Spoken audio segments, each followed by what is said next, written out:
في رحلة تطوي الدروب بين المدائن والشعوب بحضرة الذكر الحكيم وحدنا رب القلوب وحدنا رب القلوب في رحلة تطوي الدروب بين المدائن والشعوب بحضرة الذكر الحكيم وحدنا رب القلوب وحدنا رب القلوب ولحفظ آيات الكتاب قد أتينا كل باب نمضي على درب الصواب من قبل أن تجلو الخطوب من قبل أن تجلو الخطوب في رحلة تطوي الدروب بين المدائن والشعوب.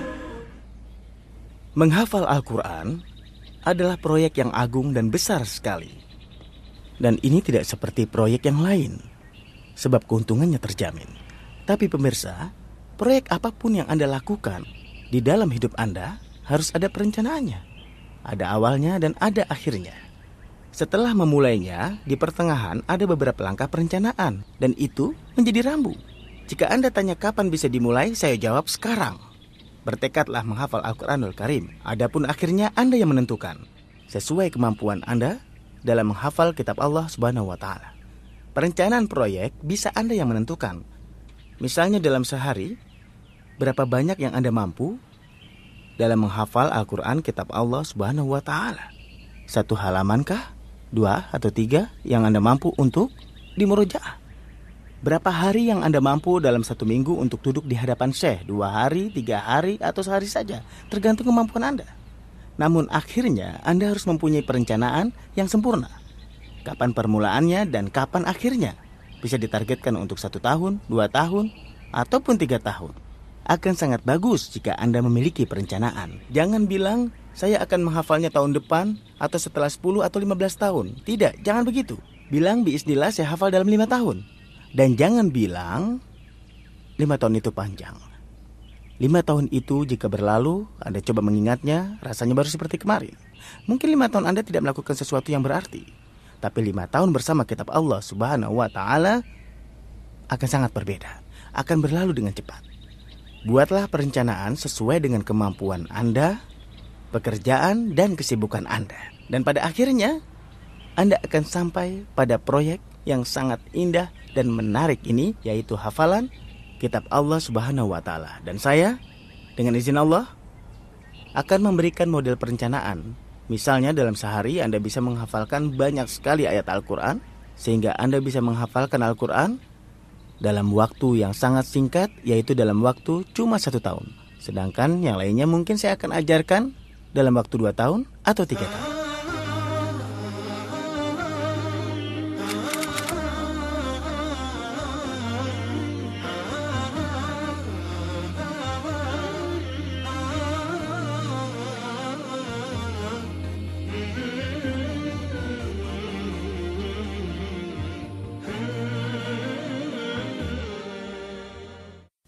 Di sebuah perkampungan di Mesir yang dikenal dengan nama Arab Rawasda, kami melakukan pencarian yang berat hingga kami menemukan seorang pemuda hafiz Quran yang istimewa, mutqin, dan memiliki suara yang indah. Saat ini, kami berada di perkampungan yang menawan di pedesaan Mesir, Arab Rawasda, di rumah salah seorang hafiz kitab Allah Subhanahu wa Ta'ala. Kami tersanjung berada di kediaman yang digunakan untuk menghafal kitab Allah Subhanahu wa Ta'ala. Beliau sebagai seorang hafiz pernah bernazar setelah menyelesaikan hafalannya ini untuk mengajari hafiz-hafiz Al-Quran yang lain. Dan di tempat ini yang kami singgahi, bersama kami ada Syekh Hasan. Apa kabar Syekh Hasan?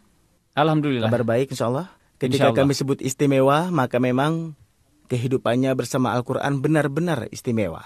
Alhamdulillah. Bagaimana mulanya Anda bersama Al-Quran? Tolong diceritakan. Bermula saat usia saya 4 tahun dan ada cerita yang menarik dalam menghafal Al-Quranul Karim.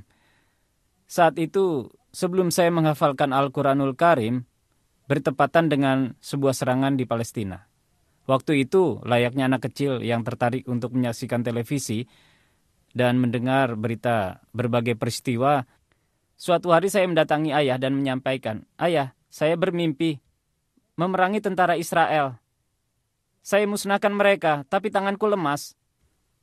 Kemudian mimpi itu berulang 2-3 kali. Setelah saya mendengar cerita mimpi itu lebih dari 3 kali, akhirnya ayah pergi ke salah seorang syekh dan menceritakan apa yang terjadi.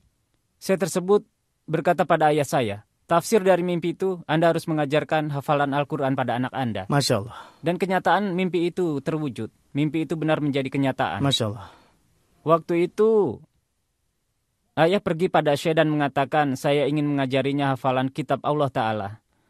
Saya pun segera mengambil satu langkah menuju syekh dan saya pun mampu menyelesaikan hafalan di usia 7 atau 8 tahun.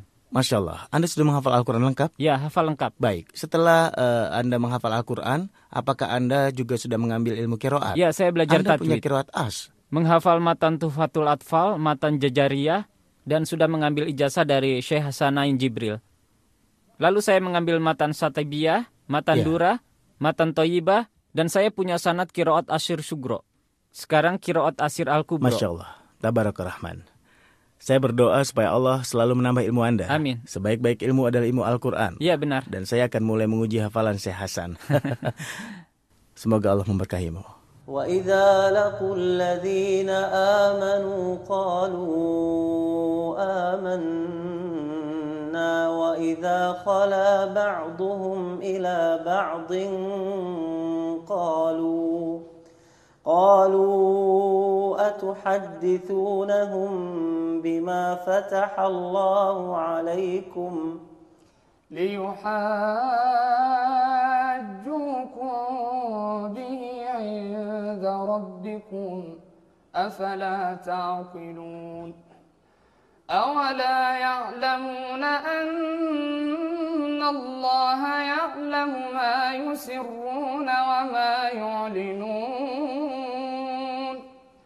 ومنهم أميون لا يعلمون الكتاب إلا أماني وإن هم إلا يظنون فويل للذين يكتبون الكتاب بأيديهم ثم يقولون هذا من عند الله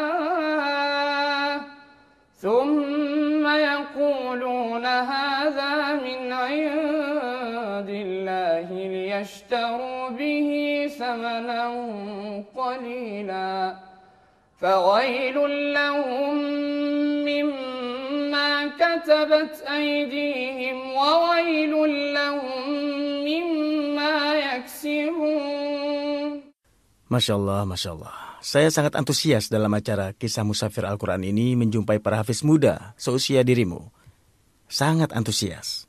Anda juga tahu bahwa pemuda yang mencapai usia puber tidak semangat untuk menghafalkan Al-Quran dan banyak memperhatikan masalah-masalah yang lainnya, khususnya masalah-masalah di negara Teluk.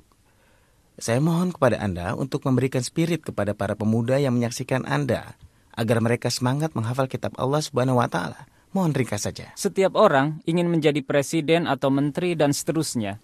Adapun hafiz Al-Quran tahu bahwa presiden dan menteri sesungguhnya ingin bisa menjadi seorang hafiz Al-Quran. Iya, bisa juga. Cukuplah menjadi kebanggaan bagi pembawa Al-Quran tatkala dia berinteraksi dengan masyarakat atau komunitas apapun, doktor, insinyur, profesor, presiden, atau menteri, semuanya menghormati dan menghargainya. Karena dia seorang hafiz yang hafal kitab Allah. Dan dia akan mendapatkan kebahagiaan di dunia dan akhirat. Di akhirat, di surganya kelak. Apabila dia mengamalkan Al-Quran. Bisa jadi seorang pembawa Al-Quran dicela oleh Al-Quran sendiri. Iya, Syekh. Masya Allah. Cukup bagus yang Anda sampaikan. Tapi kaum muda saat ini kebanyakan memahami maknanya adalah para hafiz itu adalah orang-orang yang telah Allah pilih, tergolong sebagai Allah. Dan mereka selalu saja beralasan kalau mereka itu semua tidak punya waktu. Tentu ini adalah setan yang telah menguasai dirinya. Kita sibuk dengan dunia dan akhirnya lalai terhadap akhirat. لقلوبنا طوق النجاة فيه المآثر والصفات والفوز في دنيا ودين منهاج دستور الحياة. Sebaiknya ketika Anda menghafal Al-Quran dan dekat dengan kitab Allah Al-Quran, maka buatlah suatu janji dengan Allah Subhanahu wa Ta'ala. Jika Anda bertanya janji apa, yaitu janji dalam sehari penuh yang Anda jalani, Anda akan membuat waktu khusus untuk kitab Allah Al-Quran, untuk menghafal kitab Allah Subhanahu wa Ta'ala. Waktu ini jangan pernah Anda tinggalkan untuk alasan apapun. 1 jam, setengah jam, 2 jam, pilih saja sendiri. Tapi jangan sekali-kali Anda tinggalkan, karena itu bisa menggagalkan. Dan saya dalam acara ini pernah menjumpai seseorang yang punya pesan yang sangat menarik. Dia seorang yang buta huruf, tidak bisa baca. Dia bilang dalam sehari dia melakukan murojaah 4 juz. 4 juz tersebut tidak pernah dia tinggalkan. Seandainya dia ingin tidur padahal baru murojaah 3,5 juz, maka dia tidak akan tidur. Dia harus menunda tidurnya untuk bisa mencapai 4 juz. Dia bilang sebagai penjaga sekolah punya waktu ketika seorang guru masuk, dia melakukan tasmi 1,5 juz. Waktu pulang dia melakukan kembali 1,5 juz. Dan sisanya di rumah. Jadi ketika di waktu senggang Anda ingin menghafal Al-Quran, Anda kadang menarik para guru untuk membantu Anda menghafal Al-Quran. Iya, benar sekali. Jadi mereka tidak keberatan? Iya, saya bilang saya akan melakukan tasmi rubu Al-Quran. Pasca Perang Oktober, saya adalah veteran Perang Oktober. Iya. Kemudian saya dipekerjakan di sekolah ini. Di sela-sela waktu kerja itulah saya menghafal. Ketika sudah mencapai 1 rubu Al-Quran, saya meminta salah seorang guru untuk tasmi. Itu terus saya lakukan setiap hari. Seperti sebuah kewajiban. Hingga setahun, alhamdulillah, saya mampu menghafalnya. Saya tetapkan untuk diri saya sejak saat itu. Dalam sehari, saya harus bisa murajaah 5 juz. 5 juz murajaah? Sampai sekarang saya lakukan. Dimulai setelah sholat subuh. 5 juz setiap hari. Sampai sekarang? Ya, terus saya lakukan. Kita dapat mengambil pelajaran bahwa kitab Allah Subhanahu wa Ta'ala sangat indah. Dan menghafalkan kitab Allah Subhanahu wa Ta'ala sangat menarik. Anda harus antusias, membuat waktu khusus. Jangan tinggalkan waktu tersebut apapun kondisinya. Dan inilah yang saya maksudkan sebagai sebuah janji antara Anda dan juga dengan Allah Subhanahu wa Ta'ala.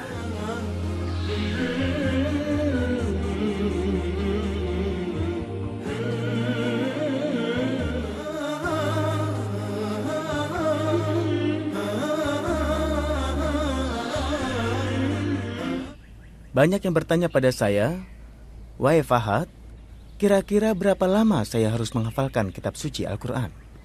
Apakah harus 1 tahun, 2 tahun, 3 tahun, 5 tahun?" Saya selalu menjawab bahwa setiap orang bisa menghafal sesuai kemampuannya. Setiap orang bisa melakukannya sesuai yang dia tetapkan untuk menghafal Al-Quran. Ada yang mampu dalam 1 tahun, dan saya menjumpai syarif di Mesir yang mampu menghafalkan Al-Quran dalam waktu 3 bulan saja. Dan ada juga yang menghabiskan waktu 5 tahun. Intinya, bukan pada masalah waktu yang dibutuhkan, tapi intinya sebesar apa itqan Anda pada Al-Quran, kekuatan ingatan dan kebenaran hafalan. Dan yang saya lihat adalah orang-orang yang telah mengambil keputusan dengan tepat dan indah untuk menghafalkan Al-Quranul Karim dalam waktu 3 tahun saja. Ini tempo yang saya rasa sangat tepat. Dan saya yakin setiap orang pasti bisa mengikutinya dengan izin Allah. Kenapa? Karena bila Anda mentargetkan dalam 3 tahun, artinya dalam 1 hari Anda hanya menghafalkan 1 halaman. Dan hanya dengan 1 halaman yang Anda hafalkan setiap hari, dengan izin Allah, Anda bisa hafal dalam 3 tahun. Inilah cara yang saya anggap tepat, yang saya harap Anda bisa mengikutinya. Intinya bukan masalah waktu, sehingga Anda akan dikatakan oleh orang bahwa Anda bisa menghafal Al-Quran dengan sangat cepat. Bukan.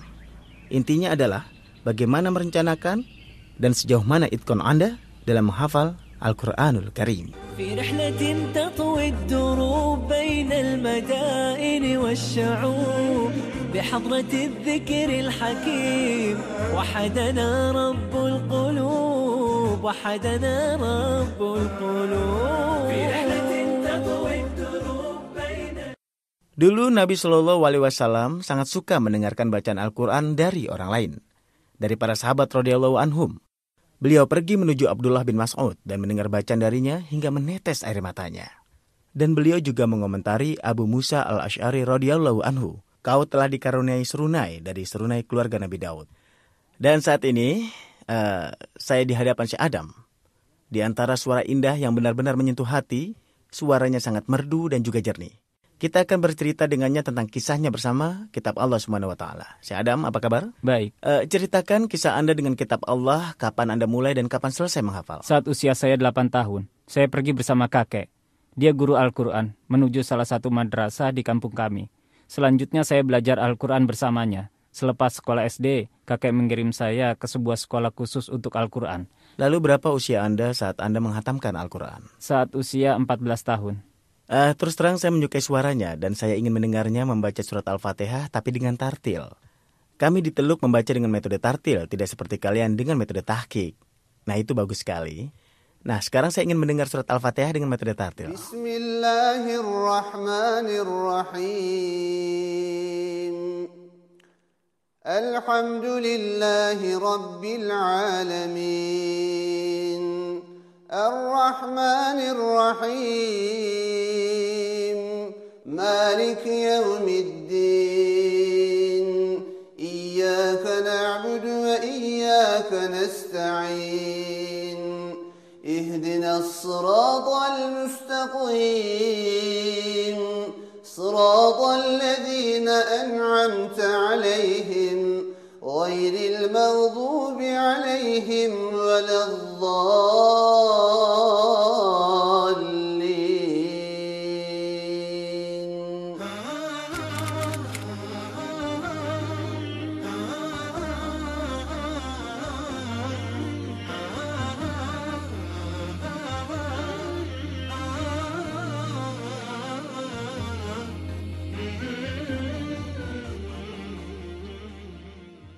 إن الذين يتلون كتاب الله وأقاموا الصلاة وأنفقوا مما رزقناهم سرا وعلانية يرجون تجارة لن تبور. Ketika Anda membaca Al-Quran surat Al-Fatir ini, Anda harus merasakan, wahai para penghafal Al-Quran, kedudukan Anda di sisi Allah Subhanahu wa Ta'ala. Mengharapkan perniagaan yang tidak akan merugi. Dan perniagaan dengan Allah Subhanahu wa Ta'ala sangat tidak mungkin tertimpa kerugian. Dan saya membaca tafsir ayat ini adalah khusus bagi para qori Al-Quran. Ya salam, ketika Nabi SAW bersabda, barang siapa membaca satu huruf dari Al-Quran, dia dapat satu pahala. Dan pahala itu akan diganda 10 kali lipat. Baik, seorang pembaca Al-Quran biasa bukanlah seorang hafiz yang membaca Al-Quran setiap habis sholat atau dari Ramadan ke Ramadan, maka kedekatannya dan keberadaannya bersama Al-Quran tetap tidak akan seperti seorang hafiz. Seorang hafiz tahu bahwa Al-Quran akan terlepas, makanya butuh murojaah hafalan. Berapa kali dia melakukan murojaah terhadap Al-Quran? Coba Anda bayangkan, berapa kebaikan yang akan masuk dalam timbangannya. Inilah perniagaan yang sesungguhnya bersama Allah Subhanahu wa Ta'ala. Melakukan murojaah hafalan sebuah surat 1, 2, 3, sampai 4 kali. Bahkan sampai pada akhir hayatnya.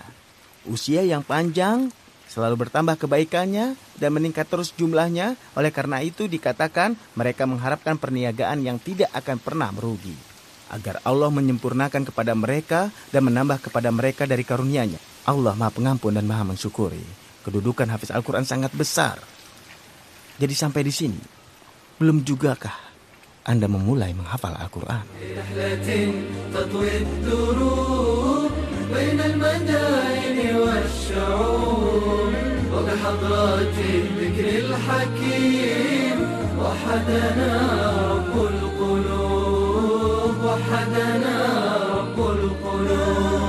ولحفظ آيات الكتاب قد أتينا كل باب نمضي على درب